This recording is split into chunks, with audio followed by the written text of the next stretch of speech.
Hello, my name is Rebecca Coronado, and this is my U.S. History project. This is my introduction. My main topic question, which my goal was to answer, is how do women during the early 1800s use a constitution that did not include them to gain their rights? And the amendment that I used to discuss this is mostly the First Amendment. And the key points I'll be talking about within this presentation is historical context, expectations of women, and how that eventually led to women's resistance. The First Amendment was ratified in 1791, and as we all know, it gave freedom of speech, religion, freedom of the press, right to peacefully assemble, and right to petition the government. But what does this mean for women, which we'll be circling back to later? I want to talk about the expectations of women and what they were mainly supposedly supposed to do. The main thing they were supposed to do was serve their husbands, just care for them, treat them however their husbands are asking. They're, of course, supposed to raise the children, do all the domestic work, and they should be avoiding political issues. They shouldn't be engaging in anything that's seen as a man's work, which is usually stuff like possibly even blue-collar jobs. They were often viewed lesser as men who had to listen to anything to the man of the house, what he wanted. And most of the time, women had to be good wives. They can't talk back. They can't say what they want to say. They can't have their own opinion. They themselves had to act and be domesticated. Despite this, according to my resources, there's actually a good amount of women who had a lot of work experience during the 1700s and 1800s.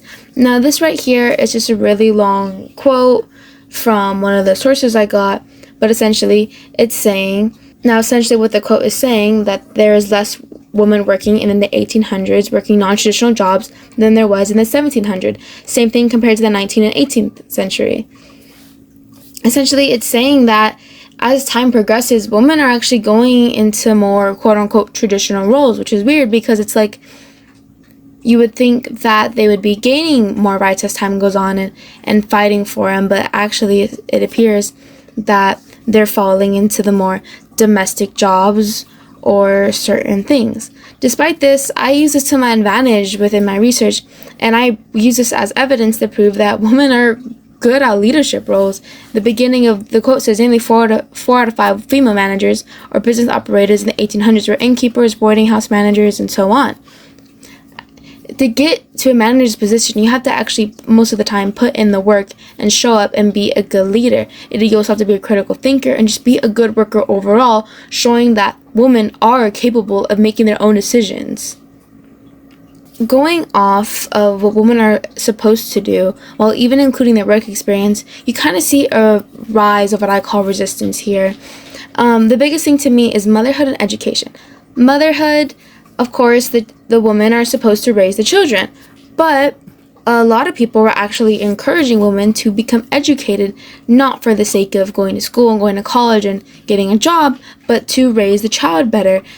But the issue with this, in this sense, is that they wanted the women to be educated mostly only in childcare or how to better help raise this child. This did lead to some good outcomes, though, because now women are being introduced to education, and a lot of women actually became teachers because apparently, according to one of my sources, they had a better knack for and understanding the job. And I think that's just because a lot of time we attribute someone raising a child, we think of a woman, not a man. So that's probably why they say that a woman are better suiting to be teachers.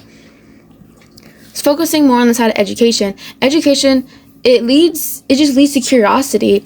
They begin to think of things more, expand on topics, and just think more critically and deeply about the situation that they're in. They actually realize the stance that they're in, and a lot of women became frustrated because they realized that their own lack of rights that they had, they don't actually have anything substantial, and a lot of them developed their own political opinions, which is why I call it the rise of resistance, because they're finally they're going to act on what they're feeling.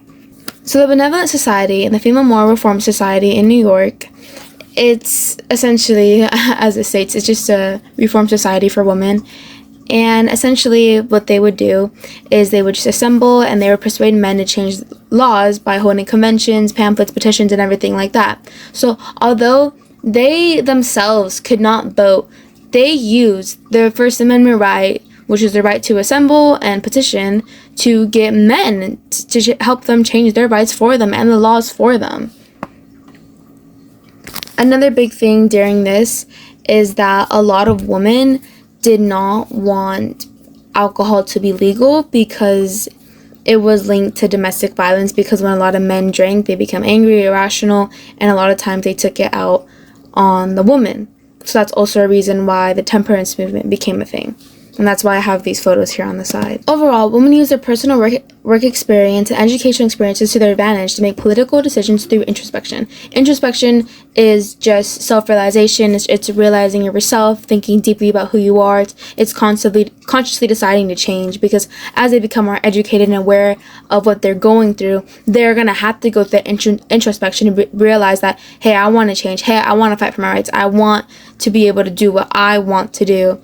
And the biggest thing here in my connection to the First Amendment is they cannot vote, but they can influence lawmakers. They can influence men to vote for them or help dismantle or create laws to benefit women. They used the only rights they had, which was in this moment, and what I'm using, the right to assemble and petition to get what they wanted and needed at that time.